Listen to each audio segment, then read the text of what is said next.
Hey everyone, this is Brandon Chasteen, and I'm here with Jeremy Chasteen. I'm the CEO of Chasteen Land and Title. Jeremy, who are you? I am the president of Chasteen Land and Title. So Jeremy and I have been talking a bit about what makes a good landman tick. In our company, one of the struggles we have is finding people to be on our team and people who are actually able to do the job, the title, all the aspects that come along with land services. So I thought we'd bring that conversation to you guys and start by talking to one of the best landmen I know. That's you, Jeremy. Yeah, you, Jeremy. Thank you. I mean, I can't interview myself. That'd be weird. Anyway, so get things going. Jeremy, how did you get into the land industry? Before I graduated high school, I believe, you were working with a company down in Texas in the Barnett Shale. So Fort Worth, Texas had a big natural gas play, and you were working with a company called Kastner Land Services.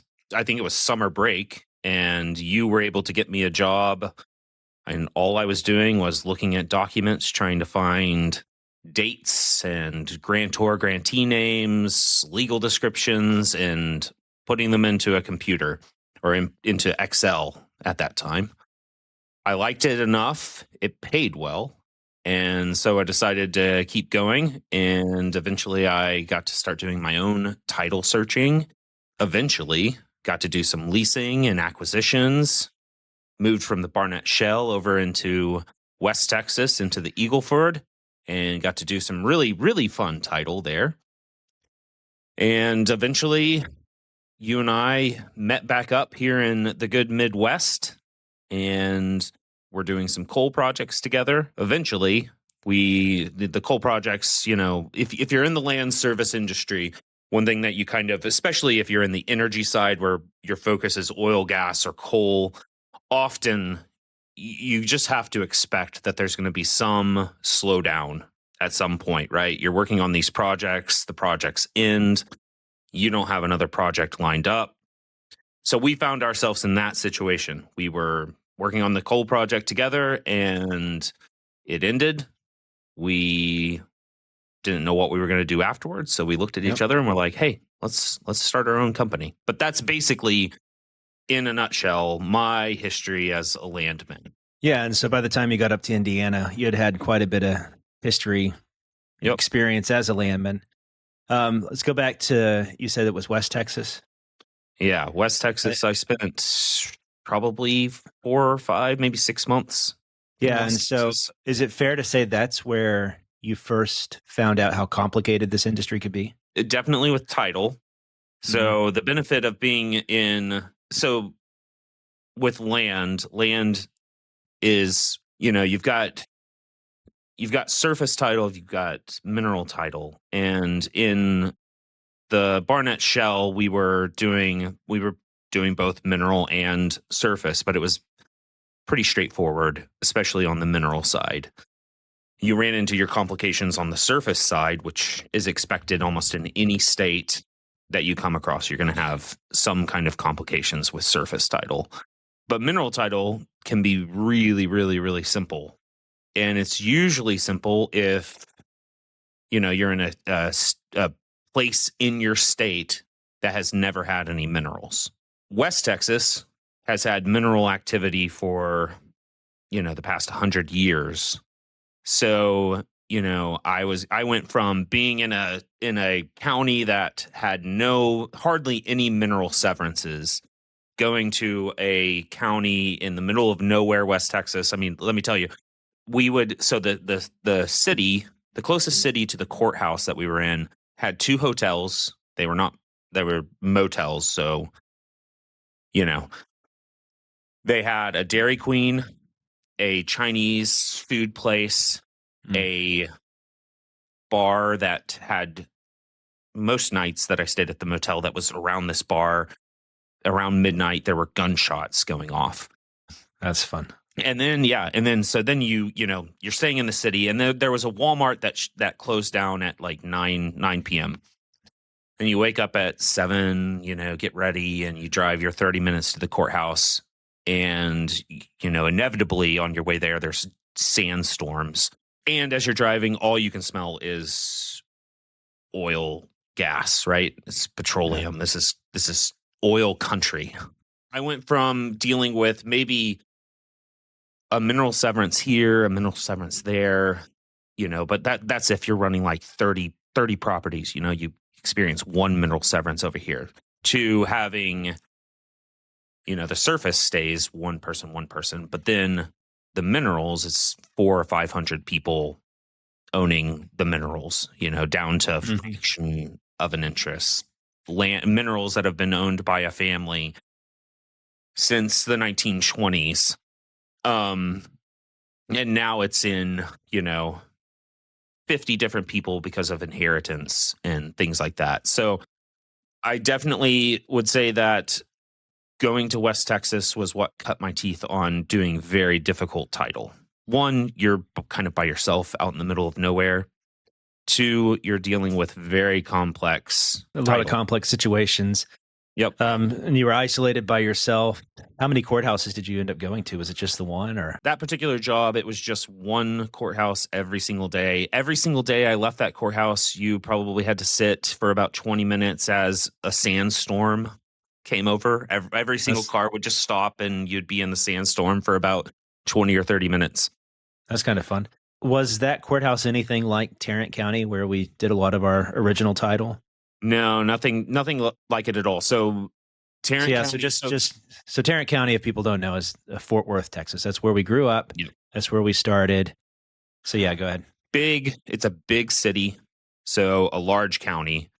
The city that I was working with, and I could be wrong, but I think that the city that I was working in Texas, in West Texas, was called Plains, Texas. It was a city that you had your courthouse, and across the street you had a little gas station. And then behind the courthouse you had a tiny school and a playground. And that was about it.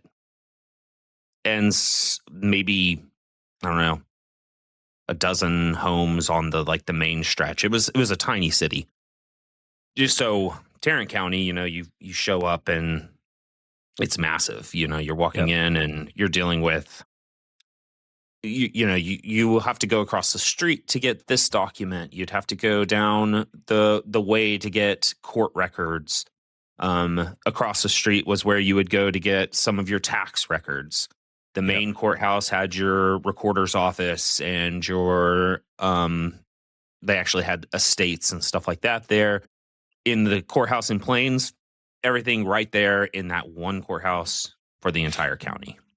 Yeah. Small enough to have that. And then you see that in Illinois, Indiana, everywhere. You go and do a search in some small county here in Indiana, you're going to be in one courthouse. We're doing a project right now in Jefferson County, Indiana, and one courthouse. You come in, everything's right there for you, available. You go up to Indianapolis, Marion County, and you're going to be going up floor by floor. Every floor has its own office. But you were young. I mean, how old were you when you first went out there? So I was 16 when I started just doing data entry. I was probably 17 when Chris and them offered me a job doing title. I was probably 19 or 20 by the time I went out to, So I had been able to do quite a bit of title. I was also able to do some leasing because in the Barnett Shale,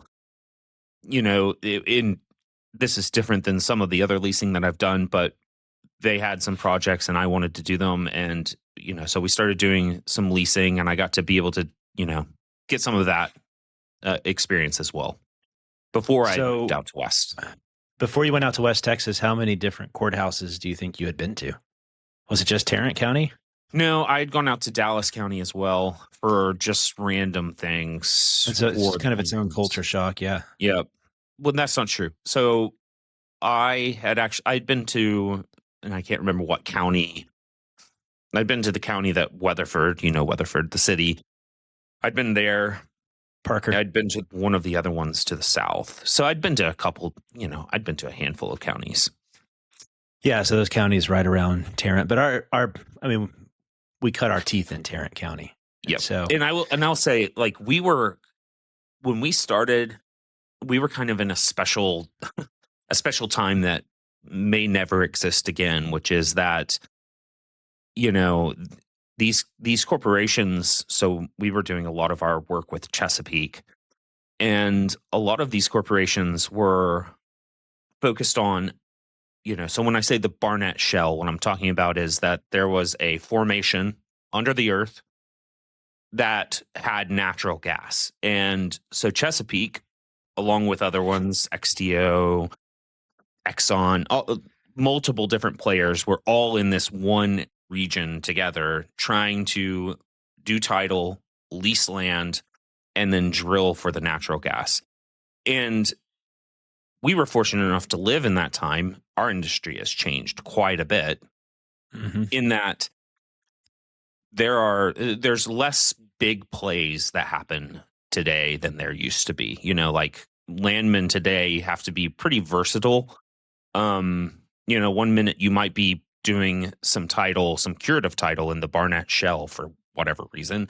You may then be shipped off to Eagle Ford, or you may then go to Pennsylvania and do this project up here, or you may go down into the Illinois basin where we do a lot of our work currently. Today, a landman has to be very, very versatile, be able to adapt with change. Even in the same state, you'll walk into one courthouse, take Illinois, for example. You walk into one courthouse down south, and they have your typical grand tour grantee books. You walk into a county in Illinois that's in the north, and they have track books. Like the versatility that a landman has to have is very important. They can't get stressed with change in those circumstances. They have to just be willing to ask questions of people who are in the courthouse. I would say they ask them with a level of skepticism. In other words, what they're wanting in asking those questions is not a perfect answer. They just want some guidance. Like, hey, how far back does your computer go? How, what kind of books do you have here that and then once they've talked to you about that, you go in and you discover for yourself, was what I just, heard from the recorder or the clerk accurate or not? Self-verify. Right.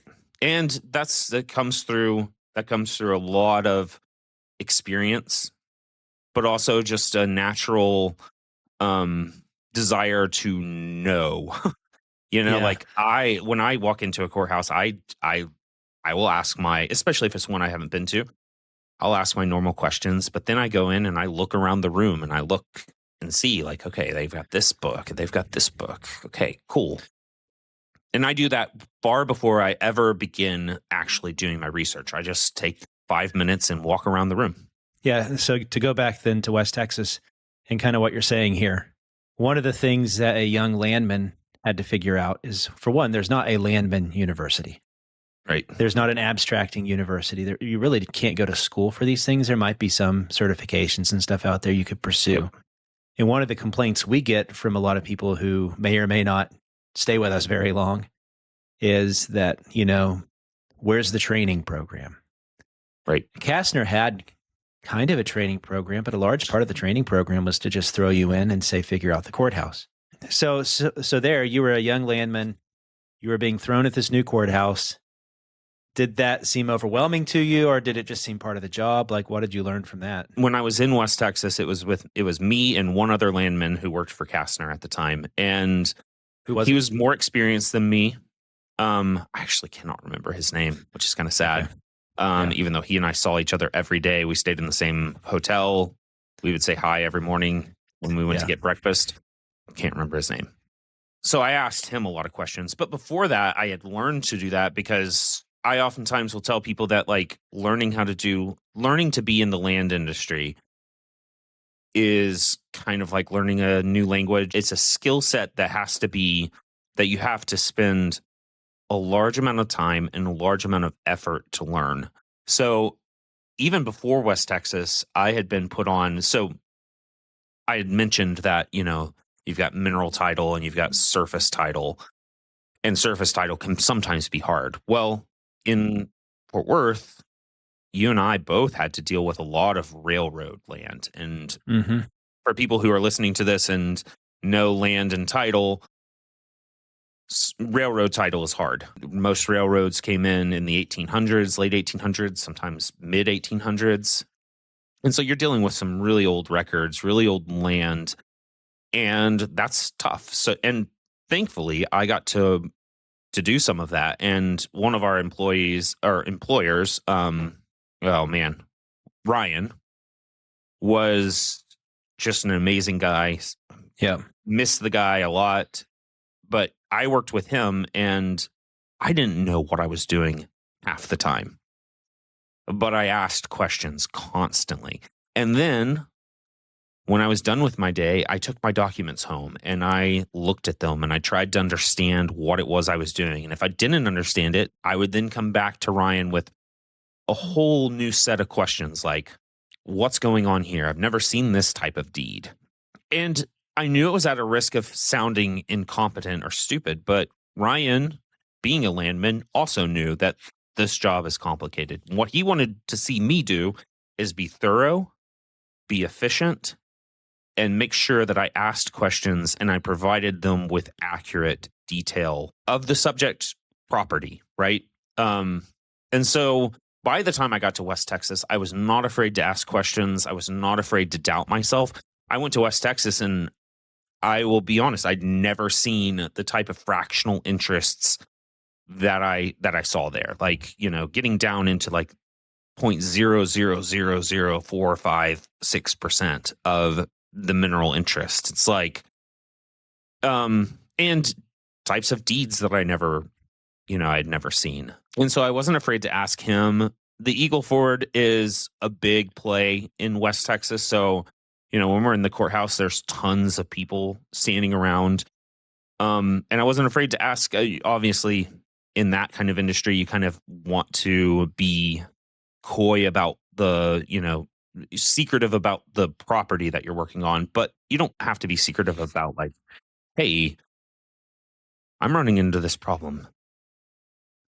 Do you have any suggestions of what I should do? Like, is there anything that I could go to and find something helpful for me?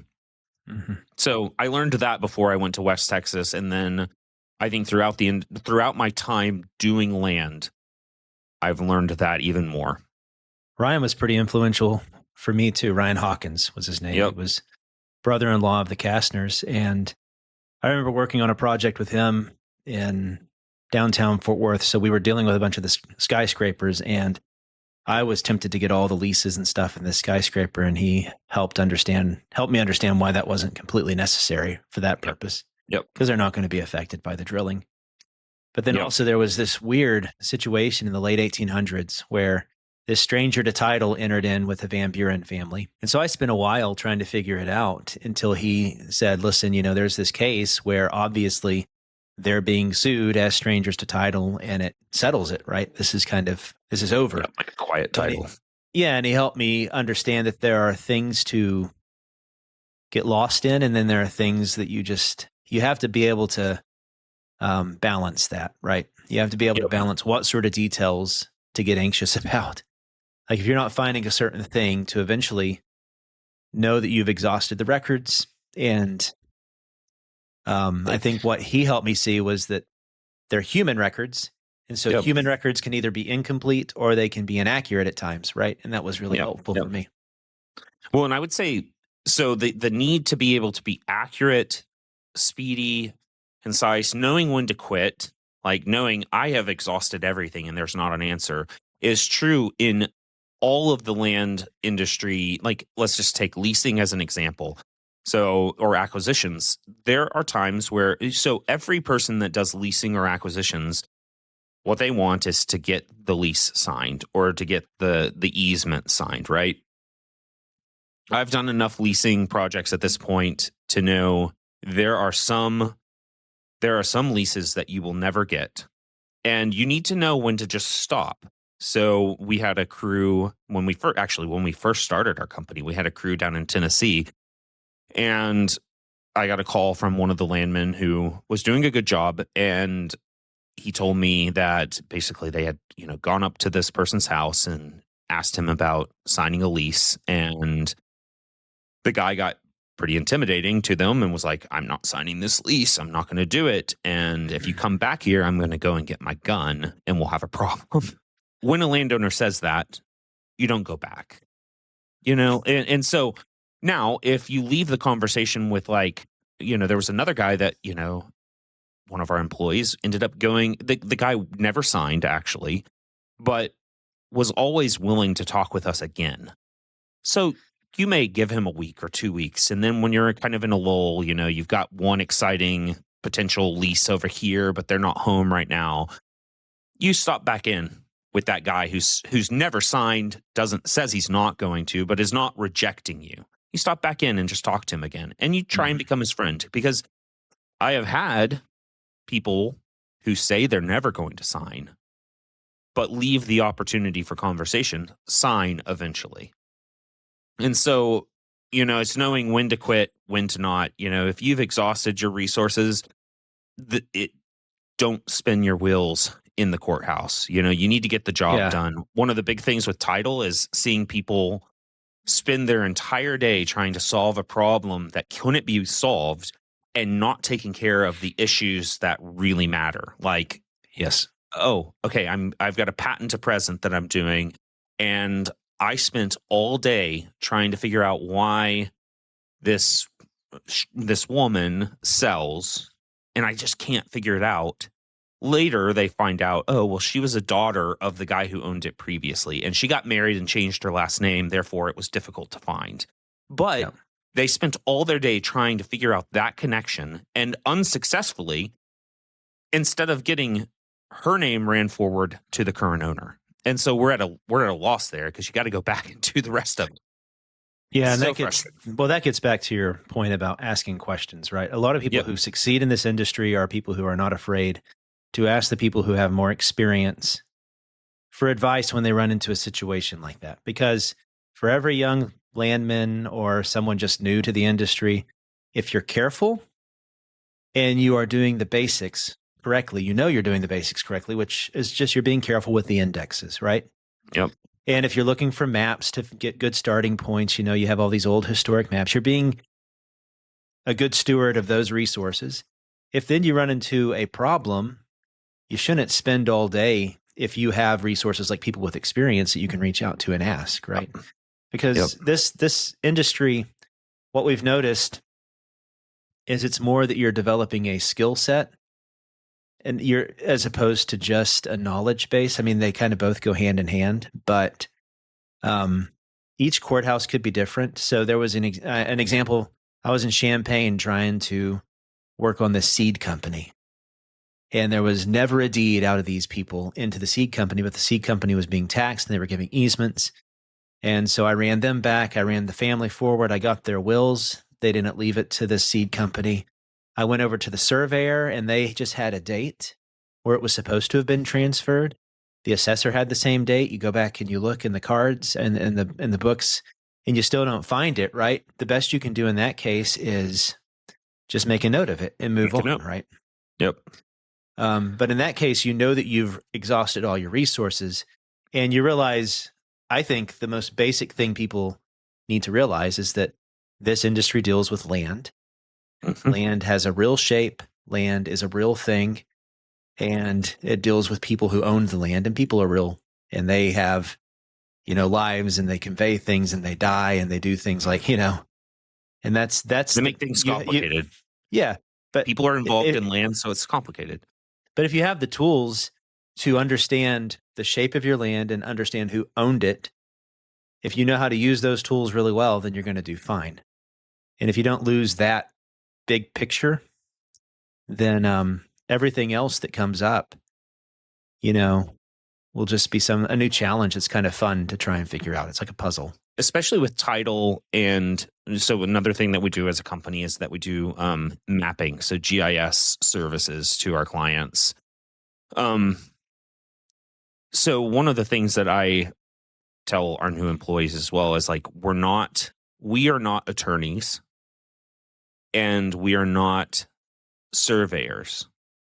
So as a title person, all you can do is exhaust your sources, your resources, to being able to solve your problems. Once once their result, or once you've exhausted all your resources, you turn it into your client and you tell them the issues that you're seeing. Same with GIS. Is if you're mapping something and it's a bad legal description, you do not get to. I mean, we actually had a client once ask us if we could make them a legal description, and I was like, no, we can't. We're not surveyors, because I mean, there are people with they have that's their job, right? Attorneys can actually file to resolve issues in title, or they may come back to us and ask us for curative work, right? They may ask us, hey, can you go and see, they may want to pay us to do like 10 hours or 8 hours of work in a courthouse to try and dig through clerk records to resolve an easement issue. But that's not on us to like decide. That's on an attorney. We are landmen. Our job is to use the resources that we have to get our job done and do it efficiently and do it well and have it be accurate. Yeah, that can be difficult for people because they want to make sure that they're being thorough. So a really paranoid type of person can just take forever because they go back and they go back. So, and they want to do it over again and over again and over again. It's never bad to double check yourself. We tell our employees to double check yourself. Yeah, there are only so many times that you can double check yourself. Yeah. I guess per the definition of the word, twice, right? Yep. But you can triple check yourself sometimes, I guess, if you need to. So it's true. I think you'd agree that a skill that someone, especially in title with being a landman, they need to be accurate, right? Yep. And they need to be accurate with the resources, the indexes, all those things. They need to, and sometimes that's really boring. Like if you're in a county where you have book after book after book, I'm thinking of like Lake County, when you run to the end of the tax cards and then you have to grantee it back. And each book covers like a year, right? If you're careless and you miss one name, then you might miss it. I remember once I learned the hard way. It just took me all day. I couldn't find this thing. And then I realized that it was the entry right at the top of the page. And I had just glanced over it. And I glanced over it twice. It was the third time I went through the indexes that I actually realized what I was doing. I was like putting my finger too far down the page and just completely skipping over and so you learn those ways and through experience, right? And you find ways to make it where you can be more accurate. I'm wondering, so as you've worked in the industry and dealt with a lot of abstractors, we've been talking about this. It seems like there's something though beyond just accuracy, right? So you would think like an academic researcher, they would be great in this industry. We've had a lot of academic researchers who really struggle. Do you have any thoughts as to why, like what you've seen? So in our company, we have hired a lot of people who have no experience in land. And so I'm going to speak to like what I've seen for the people who have been successful and have not. And one of it's a drive to just like get the job. It's a difficult job. So if you're coming in new, you need to spend a lot of time figuring out the ins and outs. And sometimes that means doing a little bit of working outside of office hours or whatever to try and better yourself. But the people that I've seen struggle the most actually are the academic types. And by academic, I mean like what they love is this. They love research. They love studying. They like to. But in the end, what they really, really want is a square box, right? Like a perfect square box. And land does not work like that. Land is not a perfectly square box. It's like we were talking about earlier. Sometimes there's people are involved and people make mistakes. I mean, sometimes it's as simple. Sometimes the resolution is not going to be done by you. It's going to be done by, whoever you're doing the title for is going to go to somebody. And we've done this too, actually, is we've gone to some of the county, offices and been like, hey, this is clearly a mistake, and it should be corrected, especially you see this all the time in mapping, but academics are they're really good at seeing the mistakes. And then they get so bogged down in correcting the mistakes themselves that they end up spending they tend to be, They don't have this. Yeah, cautious. They're too There cautious. you go.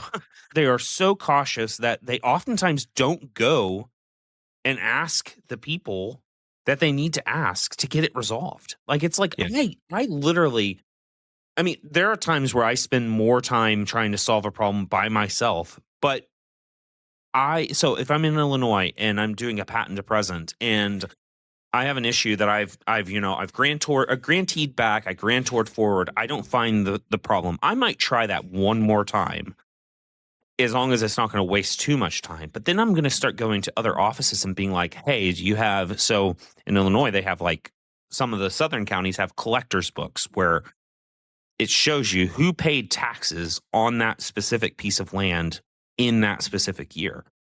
I'll go and see, do they have those books? Because then if they do, I can go to, like, let's say my problem is in 1880, and I'll go to 1875 and see who paid the taxes.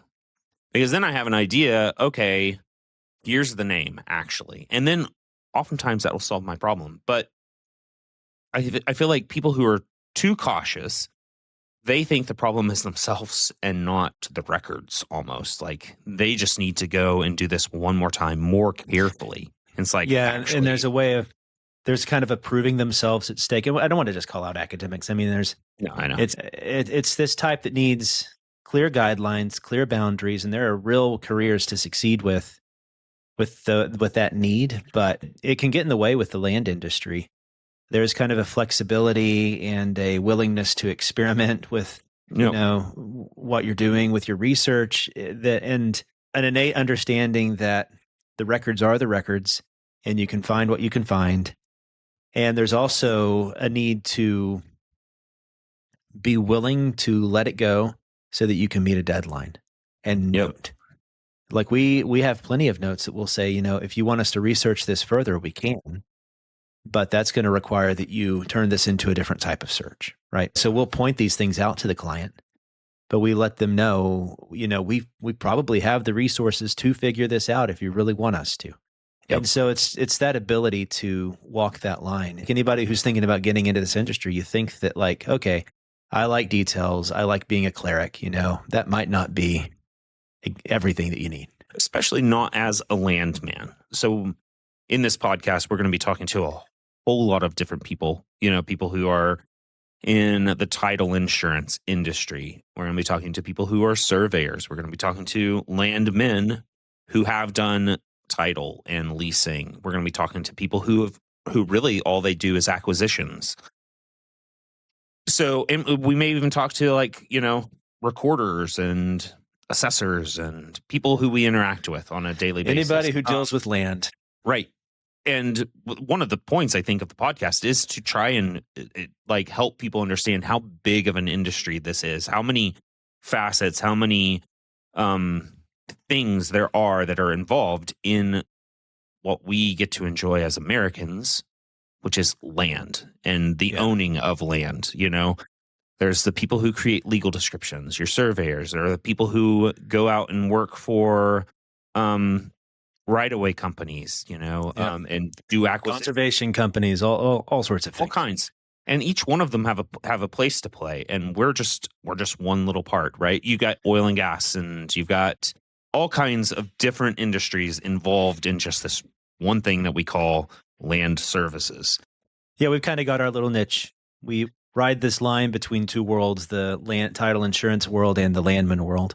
We might ask a lot of our abstractors when they come on, because there are plenty of title abstractors they work for the companies that are local, and they're at the same courthouse every day. That's great, right? Yep.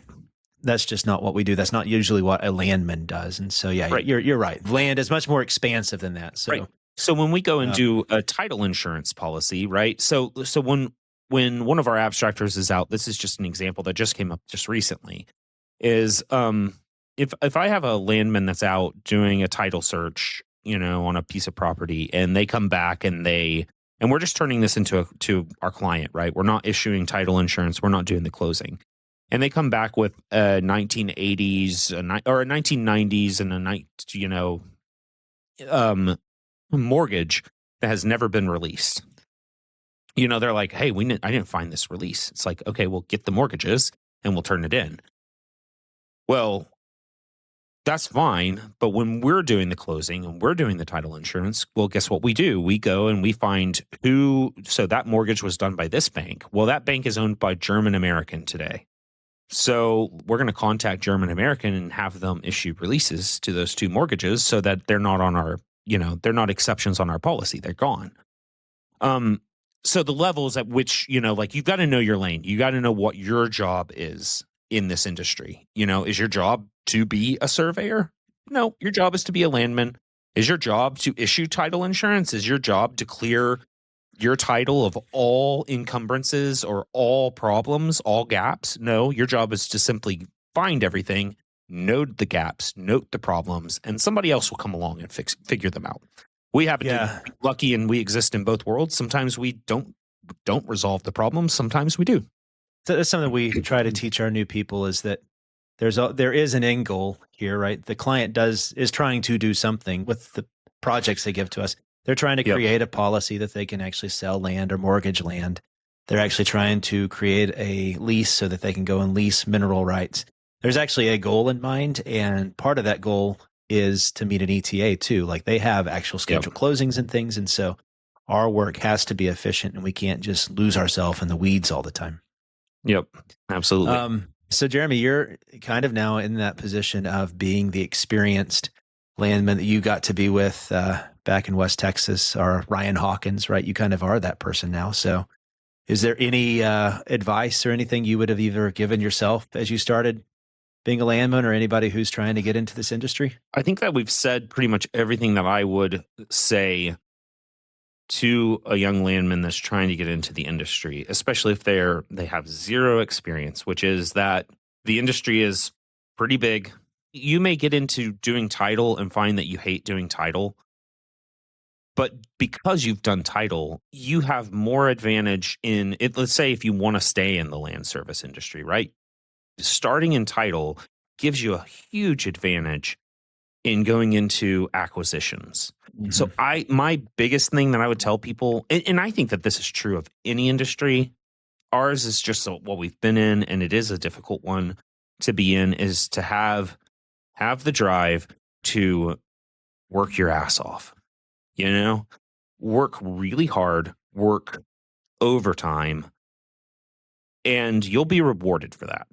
You'll be rewarded if you put in the effort to learn the industry. And, I remember when I started, and I remember sitting next to you in Tarrant County Courthouse, and I was looking at, in Indiana, in Texas, we call mortgages deeds of trust. And I could not for the life of me find where the executed date of the deed of trust was. And you were like, it's right there. It's obvious. And I went home and I bought Oil and Gas in a Nutshell, which was a book, and got it. And I started reading it. Right. And at least I think we may still have it in the office. I think it's your copy, the one you bought. Yeah. Yep. And I think people who are like that, people who want a career, because this is a great career. I'm sorry, but land isn't going anywhere. People are going to need to people are going to need to sell it. People are going to need to use it. We're going to need to continue to increase our infrastructure when it comes to, right of ways with electricity. Yeah. When it's a good time, we're going to still want to drill for oil. We're going to be putting in solar panels in places. We're going to be doing data centers. All this stuff is still going to happen. And we are the people who are going to do it.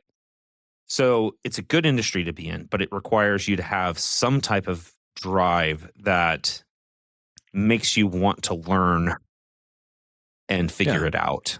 That's the best advice I would give people is, if you're going to do this, throw yourself in. Yeah. Ask those questions, find someone who you can trust, like Jeremy or Ryan Hawkins. Shout out to those guys. Yep. It's been a fun talk. This has been the Landcast. Hope you guys have all found this conversation to be as helpful as I have, and want to thank our producer, Nathan Alberson, and we'll see you next time. The Landcast is a production of Chastain Land and Title. For uncompromising accuracy in land work across oil and gas, commercial, telecom, energy, and more, check us out at chastineland.com. If you enjoyed this conversation, please leave us a review and subscribe on YouTube, Spotify, Apple, or wherever you get your podcasts. And join us each week as we keep telling the stories of the land industry.